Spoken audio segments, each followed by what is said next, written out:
पितांबर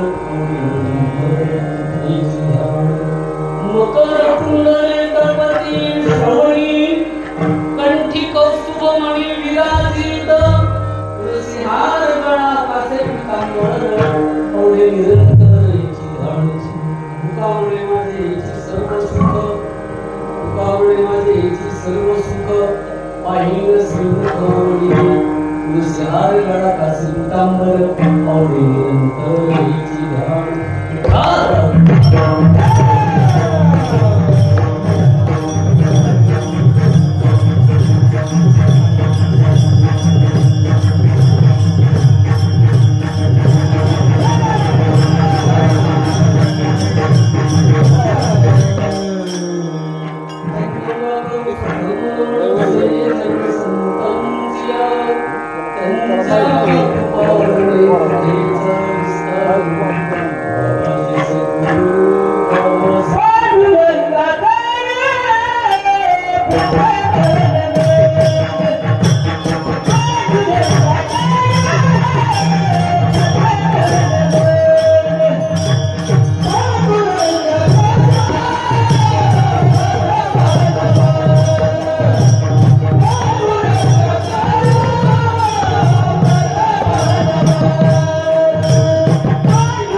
Yeah.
जगामध्ये अनेक ठिकाणावरून होत आहे.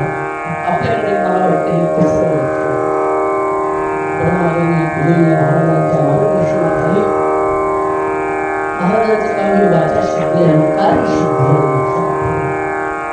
गणपतीच्या बरोबर रिद्धी सिद्धी होती, तर महाराजांच्या बरोबर रिद्धी सिद्धी बरोबर कार्यसिद्धी सुद्धा आहे. याचं हे जीवन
Thank you.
आपण अतिशय महत्वाची गोष्ट आहे. आणि या निमित्ताने भगवंताच्या सेवेसाठी निवडलेला अभंग महाराष्ट्र भूषण महान भगवत भक्त विश्ववंदनीय संत सम्राट संत श्रेष्ठ जगद्गुरु तुकाराम महाराज यांचा असून या अभंगाच्या माध्यमातून जगद्गुरु तुकाराम महाराज आपल्या उपास्य दैवतेचं, आपल्या कुलदैवतेचं, आपल्या आराध्य दैवतेचं स्वरूपाचं वर्णन करतात, रूपाचं वर्णन करतात, तिच्या सर्व सुखाचं वर्णन करतात. की माझा भगवान परमात्मा कसा आहे ते सुंदर असा अतिशय चांगले ध्यान आहे. पिठेवर उभा आहे, हाताने कटीवर कमरेवर ठेवलेले आहे, गळ्यामध्ये तुळशीच्या माळा आहेत, काशीत पितांबर दिसलेला आहे, लक्षामध्ये मकराकार कुंडल आपल्या कानामध्ये घातलेली आहे आणि कौस्तुभपणे त्याने आपल्या गळ्यामध्ये घातलेला आहे. असा माझा भगवान परमात्मा माझ्या सुखाचे ते काय आहे सर्व सुख आहे असे जगद्गुरु तुकाराम महाराजांच्या माध्यमातून संप्रदायाच्या नियमानुसार आपल्या की पहिल्या दिवशी असेल तर भगवंताच्या स्वरूपाचं किंवा गुणाचं वर्णन करावं, बरोबर आहे की नाही. आणि शेवटचं जर असेल तर मागणी प्रसाद सेवा केलेली आहे, आता पगाराचा दिवस आहे का, त्या दिवशी आपण काय करायचं, ईश्वराकडे मागणी मागायचं. अकल्पाविषय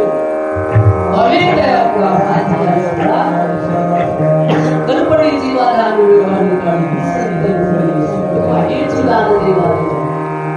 परंतु प्रथम दिवशी भगवंताच्या स्वरूपाचं का वर्णन करायचं, कारण आपण जो हा कार्यरूपी यज्ञ सुरू केलेला आहे, हा नाग यज्ञ असेल, हा वाघ यज्ञ असेल, हा पारणाचा यज्ञ आहे, हा कीर्तनाचा यज्ञ आहे, हा भजनाचा यज्ञ आहे, नामस्मरणाचा यज्ञ आहे. आणि हा परिपूर्ण होण्यासाठी, पुढे जाण्यासाठी, आपल्या जीवनामध्ये सुख संपत्ती ऐश्वर्य आरोग्य मिळण्यासाठी आपण त्या ठिकाणी काय करायचं असतं, भगवंताचं नाम करायचं असतं, स्मरण करायचं असतं, त्याच्या गुणानुवाद आपण गायचे असतात, त्याच्या स्वरूपाचं वर्णन करायचं असतं. आणि संप्रदायामध्ये आपलं काम प्रतिकूल असणारं काम हे अनुकूल करून घेण्यासाठी आपल्याला निर्माण करावं लागतं.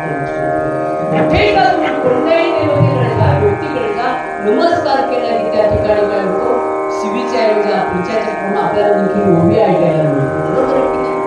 ते तुम्ही म्हणता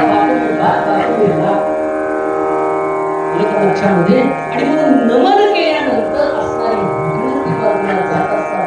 म्हणून नरेश्वर महाराज सारखे जगातील विद्वानांचे राजा आणि सम्राट देखील म्हणतात, देवा तुझी गणेश सकल मती प्रकाश बोले देवा तुझी गणेश सकल मती प्रकाश मने निवृत्ती दासू अवधारी गोरी. तेच तुकाराम महाराज आपल्या उपास्य देवतेचे या ठिकाणी वर्णन करताना दिसतात. माझं देव कसं आहे, सुंदर आहे, मी सांगितलं, आणि ते माझ्या सर्व सुखाचं स्थान आहे. मला वाटतं वारकरी संप्रदायामध्ये आपण कीर्तनकार असू, भजन म्हणणारे असू, अभंग म्हणणारे असू, जगत करणारे असू, आपण काय करतो, गाथा घेतो, मालिका घेतो, अभंग पाठ करतो, लिहून घेतो, अभंग पाठ करतो, बरोबर आहे. मला वाटतं हा अभंग पाठ केलेला नसतो, कारण हा अभंग पाठ करत नाही, कारण सगळ्याच्या कानपाठ काय आहे, सगळ्याच्या अभंग कानपाठ हे लक्षात ठेवा. महाराष्ट्रामध्ये ज्याच्या हा अभंग पाठ नसेल असा वारकरी किंवा असं गाव सापडणार नाही.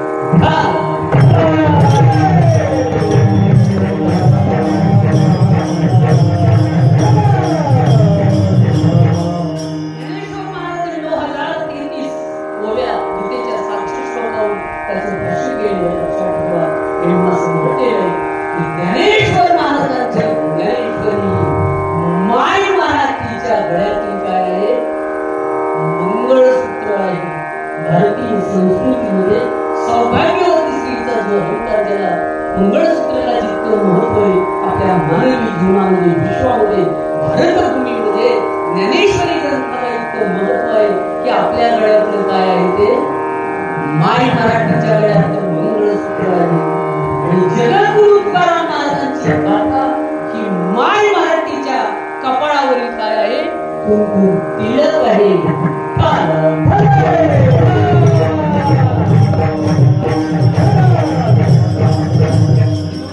आचार्य अत्रेंनी म्हटले, मी म्हणते ज्याच्या घरी नसेल तुकाराम महाराजांची गाथा त्याच्या कमरात घाला 2 लाख.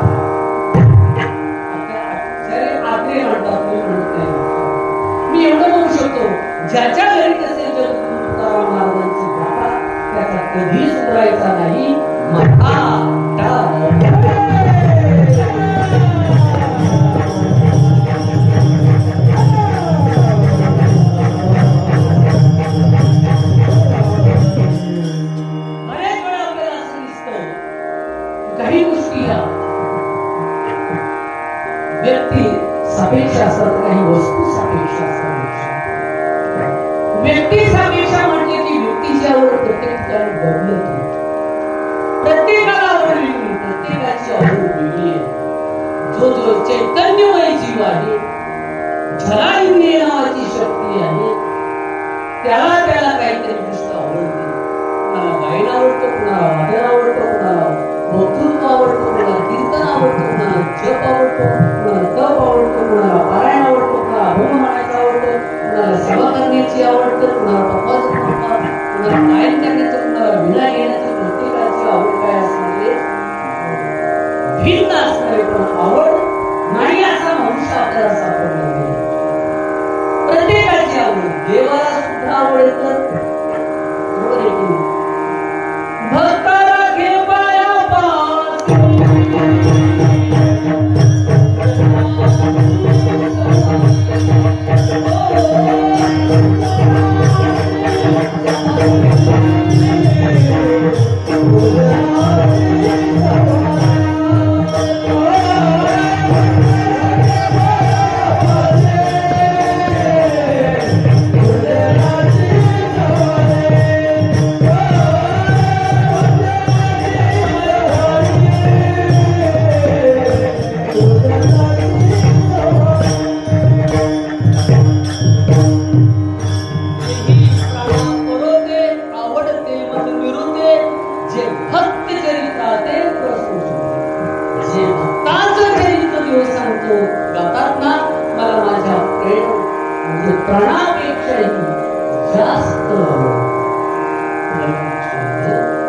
देवाची देखील काय आहे, देवाला देखील आवड आहे, भक्तांविषयी आवड आहे. एवढंच नाही तर माऊलीला विचारते सुद्धा काय म्हणतात, माझ्या मुलीची आवड,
बड़ा दुखी पावे राजा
आपण परमार्थ केला पाहिजे. बरोबर आहे की संत समागमी घ्यावी आवडी करावे तारडे परमार्थाची. आपण परमार्थ केला पाहिजे.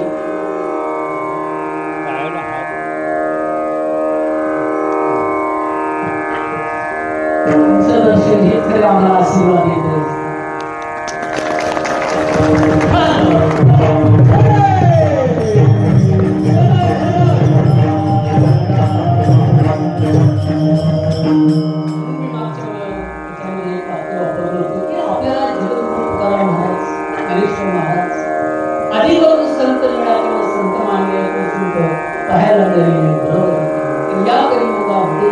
आजच्या काळामध्ये त्यांचंच रूप घेऊन कार्य करणारे संत कोण असते तर आपले हरिभक्त परायण श्रीमान स्वामी महाराज.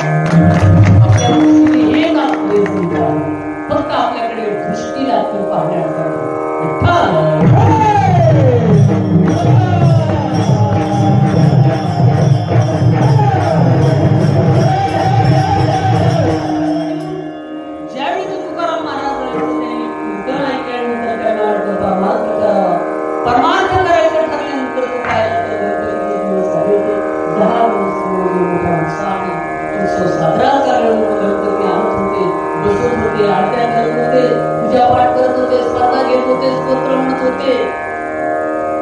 हे पाण्यानंतर त्यांना वाटलं आपण गणपतीची भक्ती करावं. काय हरकत नाही करायला, चांगली भक्ती वाटते का?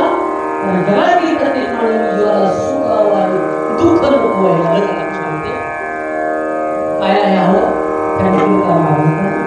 सगळ्या जीवांना सुख हवंय, दुःख मात्र कोणाला नकोय. आणि सुखाच्या खात्यावर कोणाची युक्ती आहे? सुख हरता दुःख हरता वाढता.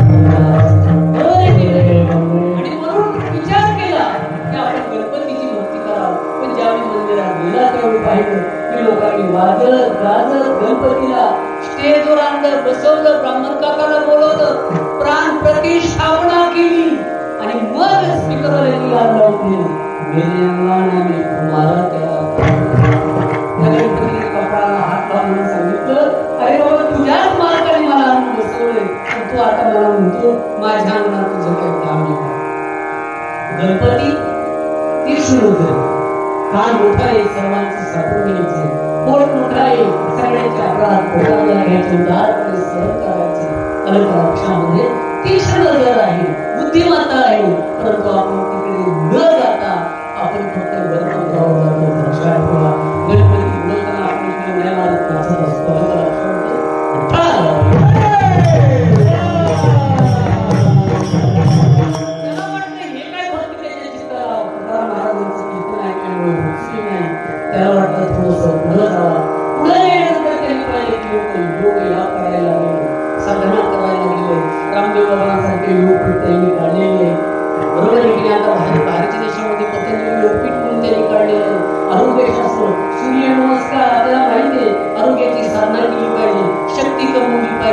जगामध्ये सूर्याची साधना केली, सूर्य अन्न निर्माण करू शकतात, आपण जिवंत राहू शकतो, प्राणीसृष्टी जिवंत राहू शकते.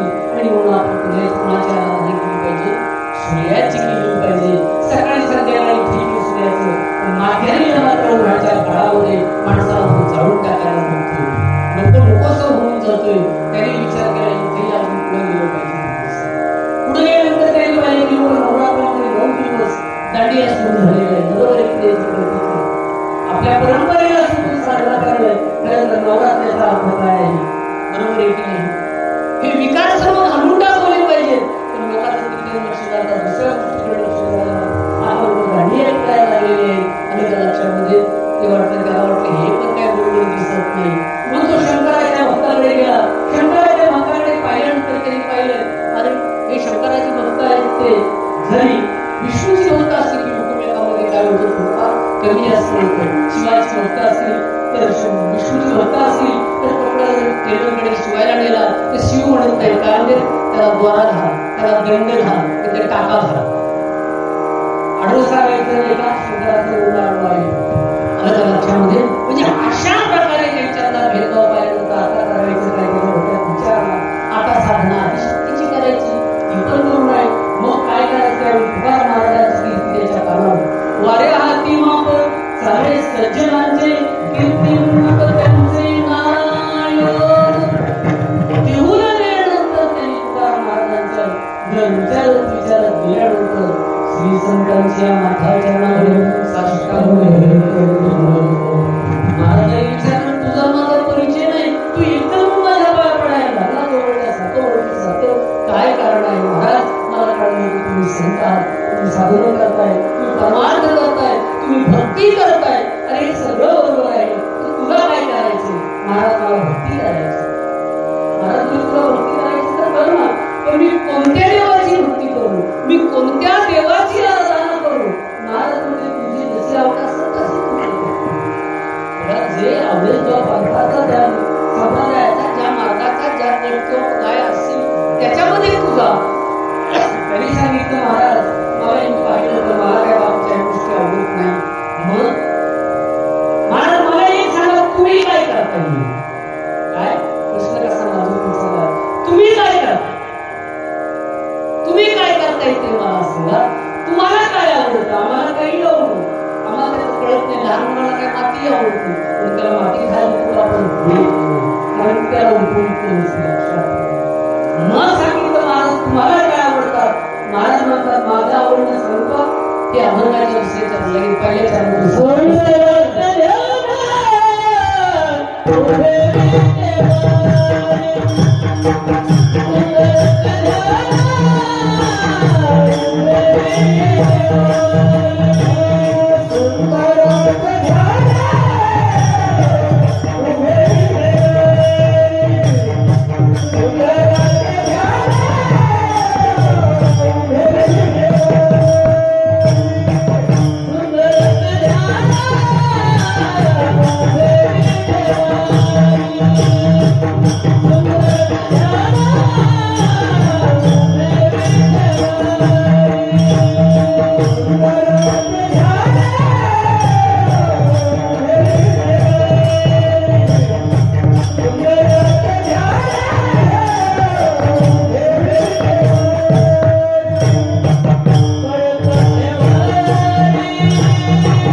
दक्षिणा भेट या ज्याला म्हणतो साहित्य शास्त्रामध्ये शब्द शक्ती शब्द उच्चाराबरोबर अर्थ करतो त्याला अभिधा.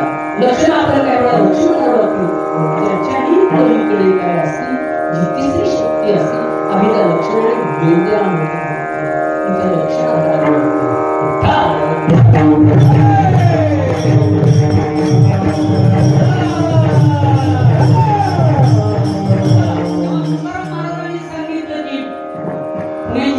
आंबेगाव तालुक्यामध्ये भीमाशंकर नावाचे एक ज्योतिर्लिंग महाराज ज्योतिर्लिंगापैकी आणि त्या ठिकाणी भीमा नदीचा काय झालेला आहे गंज झालेला. तू तिथे गेला आणि तिथून जर निघालास ना त्या नदीच्या कडाकडाने तर भीमातील एक वसलेलं त्याचे नाव पंढरपूर. तिथील मोठे असेल 4 मजली असेल बाईला सोडा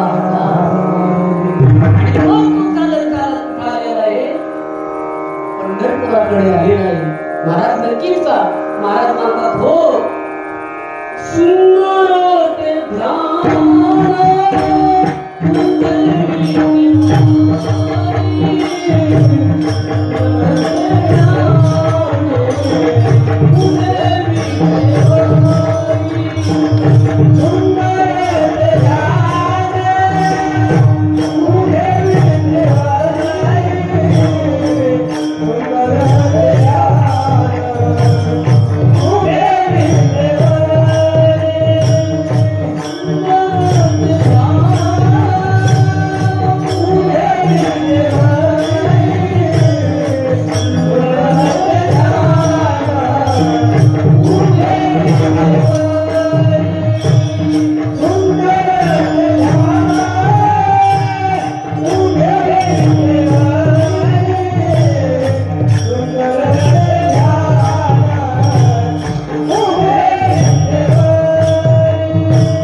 असलेलं दिसतं.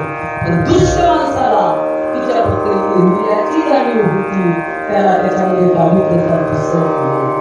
तसं एक बाई जी पंढरपूरला जाते, दुसरी बरोबर जाते, तिच्या ज्या भावना आहेत त्या भावना या साधकाच्या दिसायला एखाद्याला पडत कीर्तन पंढरपूरला गेलं, त्याची जी अवस्था होती ना ती अवस्था त्या साधकाची झालेली. एवढं शरणीनं केलं बया मला पंढरीला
पंढरपुरामध्ये तो अभिमुख्याचा वास येतो, तिचं ऐकतोय पण मी नाही जेवले 2 घास. आता हिला जर माशात झोपायची सवय असेल तर भुक्याचा वास कसा सांगायला लागला. तिने जाऊन तिकडे एका खांबडीमध्ये 2-3 राईस प्लेट खाल्ल्या तर जेवली नाही वाटत बाबा. मी जेव्हा गेले मंदिरात तेव्हा मला दिसते विटेवर काळे भूत. आता हीच भूत मला दुसऱ्याला काय म्हणणार, काय दिसते? अरे तुम्ही सांगितलं येऊ सिद्ध रे, साधू संतांनी सांगितले राजा सुकुमार मनाचा सुंदर सावळी माये सावळी माये सावळी मुकोरे छोटे चिताचे उभे पंढरीचे विटेवरी सावळे मुकोरे छोटे चिताचे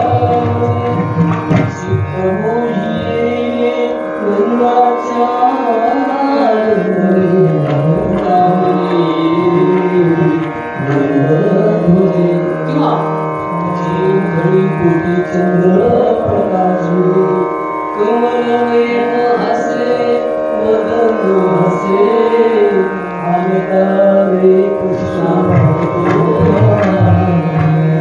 राजाचा सुकुमार मदनाचा पुतळा असा असणारा भगवान परमात्मा विष्णू सहस्रनामामध्ये सुंदर हे देवाचं नाव आहे. लक्षात ठेवा, आतापर्यंत त्यांच्या लक्षात कसं आलं पण भगवंताच्या नावाचं या भागामध्ये वर्णन केले पहिलं सुंदर.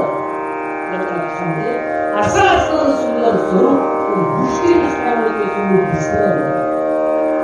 एकदा राजाप्रमाणे असं घडलं, एक बादशाहाने सांगितलं बिरबल तुझ्या माझ्या पुढे एक सुंदर असणं लहान मूल काय करायचं, घर करायचं. घर आणि गावामध्ये तात्याची सभा भरवली आणि ज्याच्या घरामध्ये सुंदर मूल असेल ते अतिशय छान सजवून मेकअप करून वाटेल ती ब्युटी पार्लर वापरत पर त्याला म्हणजे घेऊन यायचं. ज्याने त्याने आपली सजावट सगळे वाढली जशी काही काही करून आणल्यानंतर शेवटी बिरबलने त्याच्या एका मुलाला उचललं आणि राजाच्या पुढे ठेवलं आणि मग राजा त्याच्याकडे बघायला काय बिरबल मूर्ख आहेस का, काय झालं हे मुलं सुंदर आहे. अरे ते डबऱ्या पोटाचे भाकऱ्या भटाचे डाबी छाप मिळका पडे काळा कलर आहे, जर धुवून काढलं तर परत त्याला कलर पैसे इतकं काळ आहे. नांगरटीत पडलं तर हसे तर फक्त दात पांढरे दिसतात. असं काळं पूर्ण त्याला सुंदर म्हणतो. सुंदर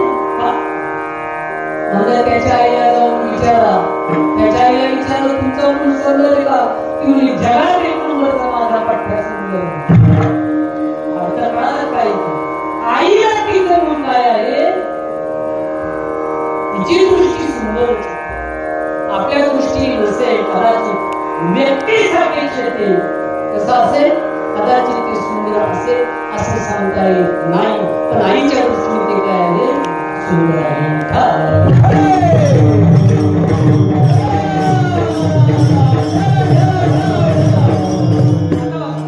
इथं वस्तुनिष्ठ आणि व्यक्तिनिष्ठामध्ये असं असतं की व्यक्तिनिष्ठा कधी कधी बदलत नाही एक मनुष्य एकाला भेटायला गेलेला आहे गेल्यानंतर गावात चांगला चौकटी वस्ती होती तिथे गेल्यानंतर त्यांना विचारलं म्हणजे अहो बाबा मला अमक्या अमक्या नावाच्या व्यक्तीला तुमच्या गावातल्या अवघड काय असतं त्याला भेटायचं बरेच होती म्हणजे सकाळ सकाळ लगेच विचारायला लागले कोणी ते कुठं राहतो काय करतो जा मला तू कावळा बसलाय त्या घरावर पण त्या घरावर ज्या घरावर कावळा बसलाय त्या घरात ती व्यक्ती राहते त्याने काय ठरवलं लक्षण काय केली कावळा बसलेला गेला तिथे गेला की कावळा दुसऱ्या घरावर जाऊन बसला त्या घरात गेला वाटतं परत त्या घरात काय गेलं की कावळा त्या एका ठिकाणी थांबतो परत दुसऱ्या अख्खं गाव फिरला तर याला काही घर सापडलं नाही कावळा एका ठिकाणी थांबला नाही ते दिवसभर थकलं काय चांडाळ चौकटी नीट पाता सांगितलं नाही काय चुकीचं सांगितलं कावळा बसला त्या घरामध्ये कावळा एका ठिकाणी राहतो तू उडून दुसरीकडे जातो मग दुसऱ्या दिवशी सकाळी आल्यानंतर पुन्हा विचारलं काल मी एवढा थकलो आपला माझा दिवस फुकट गेला नक्की ती व्यक्ती कोणत्या घरात राहते तुला काय झालं तुमच्याकडे एक जागी मला फसवलं कावळा 1000 ठिकाणी उडायला लागला दिवसभर मी गाव हे फिरत बसलो पण मला ती व्यक्ती घर सापडलं नाही ती 18 घर आहेत ना त्याच्या ज्या चौकटीला निळा कलर येतो तर पूर्ण त्या घरामध्ये तो राहतो त्या घरामध्ये निश्चितपणा निघतं मला सांगा आता प्रत्येक चौकटीचा कलर बदलत जाईल का बदलायची लगेच एवढं सोपे करतात घेतला कलर मागला गेल्यानुसार असं होत नाही व्यक्तीनुसार सापेक्षतेनुसार त्या ठिकाणी वस्तुनिष्ठेनुसार त्याच्यामध्ये काय होत असतात बदल होत असतात सांगितलेलं खरं असेल पण ती लक्षणं करावं लागतील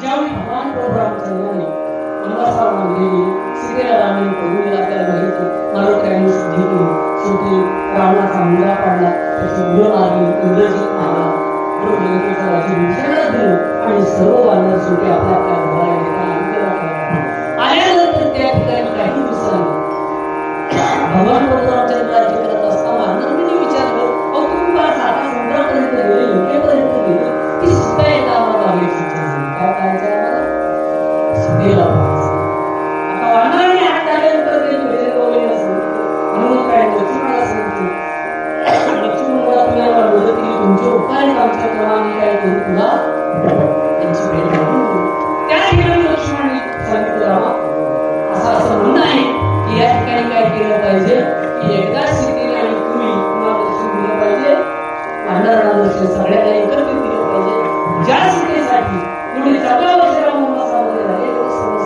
केलं ज्या सीतेसाठी रावण घडलं रावण मेला गेला सगळं घडलं त्या सीतेचं दर्शन घ्यायचं मग सांगितलं ह्या आठवड्यामध्ये ज्यावेळी मी तुम्हाला सांगतो त्यावेळी तुम्ही सगळ्यांनी एक तसा त्यांना निरोप केला आणि सांगितलं सोमवारी सगळ्यांनी मंदिर करते सकाळी 10 वाजता भगवान प्रभू रामचंद्र त्या ठिकाणी शिकावले असं नसं होणार आहे आणि मग सगळ्यांनी तुम्ही काय करायचं त्या ठिकाणी दर्शन घ्यायचं ठरल्यानंतर वानर काही 1 दिवसापासून रामपुरात गेला बसली सीता येणार राम येणार सीता येणार अख्ख्या त्या विजेच्या हनुमानामध्ये त्या भावामध्ये सगळ्या पंक्तीला वाचले सांगत असते आता ही सीता येईल आपण सीतेला पाहणार आपण त्यांच्या मुलांचं दर्शन घेणार आपल्याला किती सुंदर आहे ती बघायची आणि मग आल्यानंतर ते सर्व वानर यायला लागले सीतामातेचं दर्शन घ्यायला लागले प्रदर्शनात घालायला लागले आणि प्रदर्शनात घालताना निघून जात असताना कोणाला असं करायचं लक्ष्मणाने पाहिलं आणि याला पकडलं काय अशी कशी तुमची कॅटेगरी आले कोण वापरत त्याच्यावर काय भांडण काय असं करणं बरं नाही हनुमंताला बोललो. हनुमंता काय म्हणे लक्ष्मणाने सांगितलं. आता लक्ष्मणाला सांगायचं ताकद नाही कोणाची. हनुमंताला सांगितलं, देवा ज्या सीतेसाठी तुम्ही एवढा प्रयत्न केला, साता समुद्राच्या पलीकडे गेले, समुद्रावर पूल बांधला, रावणाला मारलं, एवढे सगळे मुलं मारले, सगळे सगळं राक्षस मारले, सगळं काही झालं, ती सीता मात्र आम्हाला सुंदर वाटत नाही. वसुंधरा बिघडली का, डोकं पडली का, त्यात मला कळतं का काय बोलतात. सीतेला कसं आधी शक्ती आहे, सुंदर नाही. तुमचं काय म्हणणं आहे ते सांगा. सुंदर नाही तुमचं काय. ते म्हणले, आम्ही आमच्या निष्ठरांच्या बरोबर, पती बरोबर, भांडारा बरोबर चालतात. आम्ही असं मागं चालत नाही, डाव्या हाताला चालत नाही, आम्ही चार पाय उड्या उड्या मारत चालतो. सीता सरळ चालते रामाच्या पाठीमागे, हे आम्हाला पटलं नाही. लक्ष्मणला ठीक आहे, अजून पुढं काय तिसरी नदी ती खरं आहे, पण आम्ही चार पायावर चालतो, सीता मात्र दोनच पायावर चालत नाही. तिसरी तुझं काय म्हणणं. सुंदर दिसली असती सीता, पण तिच्या अंगावर आमच्यासारखी केस नाही, मानवाला काय त्याच्या अंगावर केस म्हणून त्याच्या आवडीचा विषय केस, केस नाही म्हणून ती आवडली नाही. मग एक म्हणते एवढे तुला सुंदर वाटली असती, बाकी सगळ्यांचं सोडून द्या, पण माझं एक शेवटचं म्हणणे, सीतेला ना आमच्यासारखी शेपटीच नाही. सीतेला शेपटी असली तर सीता काय दिसते. भांडाराचा विषय आवडीचा शेपटी, त्यांच्या दृष्टिकोनातून पाहिला सीता सुंदर त्यांना वाटली नाही.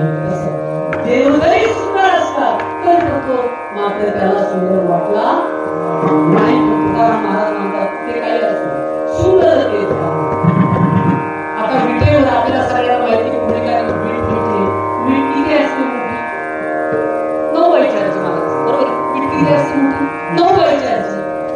आपल्याला एका विटेवर उभा राहता येत नाही, ते उभा राहता. देव मात्र एका विटेवर दोन्ही पायाने उभा राहिला. 28 युगापासून उभा राहिला.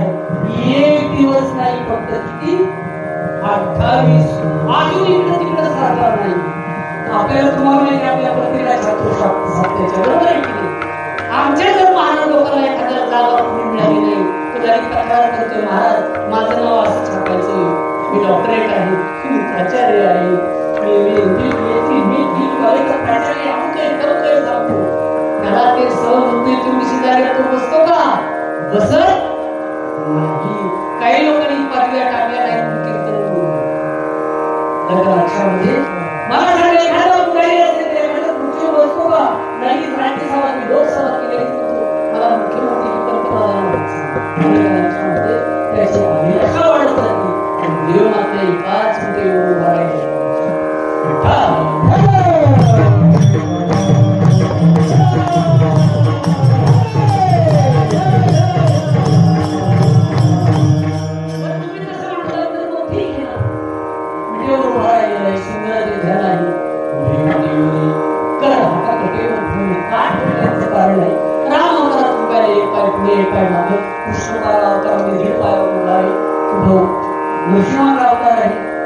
वेगवेगळ्या प्रकारचे देवांचे अवतार, वेगवेगळी रूप आहेत, पण इथे मात्र दोन्ही पाय समान ठेवले.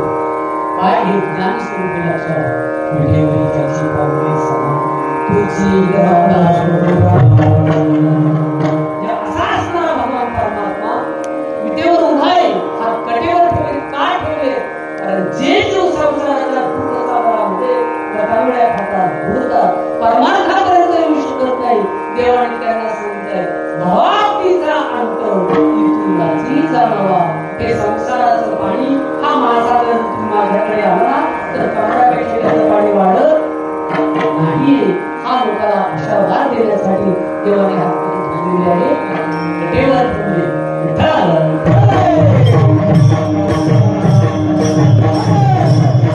एवढंच नाही तर महाराज सांगतात तुम्ही काय परिधान केले ते अभंगाच्या दुसऱ्या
Hare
जगातील मौल्यवान असणारा असा देवाला हाताळ नसणार आहे पितांबर नसणार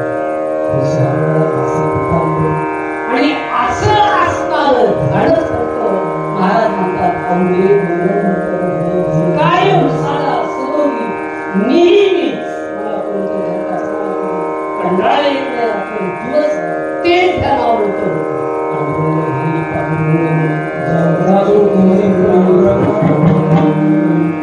आणि मग तुषारगडाला असे आवडी विरोध करायचे मग त्याचा ऐश्वर्य काय हे अभंगाच्या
तुकाराम महाराज म्हणतात हे जरी सगळं खरं असलं तरी पण माझं मात्र एकच खरं हे शेवटच्या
निरंतर 3 चरणांमध्ये आणि शेवटच्या चरणामध्ये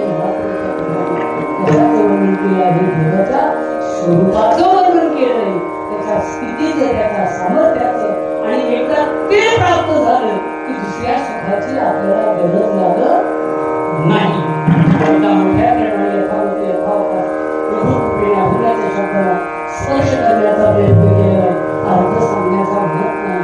अभंगा सागराप्रमाणे विशाल तो सागर से नागर लेना, त्या निर्मूल तासाच्या भागामध्ये जेवढ्या शब्दाला आपल्याला स्पर्श करतो तेवढा केला. एकदा मोठ्या प्रमाणे सगळ्यांनी विजय करायचं.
आणि आपला हा उचारलेला भाग येत नाही, नाम येत नाही,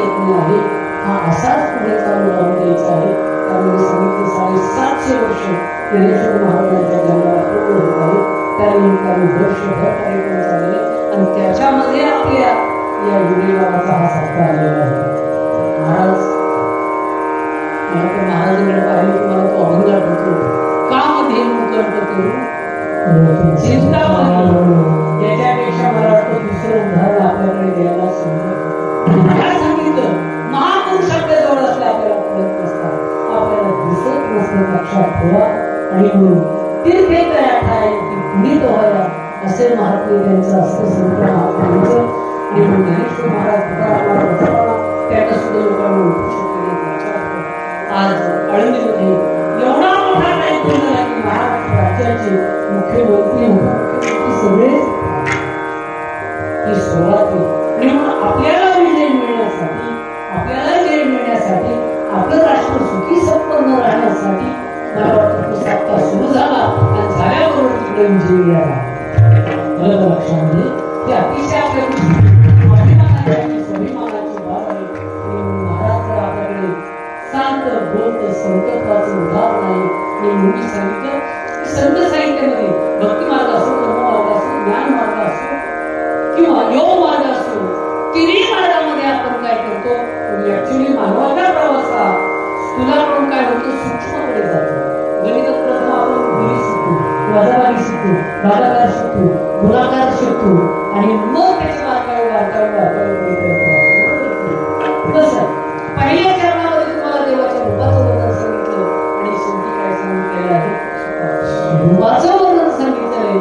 जसं एखादा माणूस आमुष्याच्या दिवशी चंद्र दिसतो, तर एक म्हटला दिसतोय मला आकाश निरभ्र झालेलं आहे, दुसरा मग मनापासून पाहतोय दिसत नाही, काय सांग दाखवतो का तुम्हाला इकडे झाड दिसते, त्या झाडाला फांद्या दिसतात.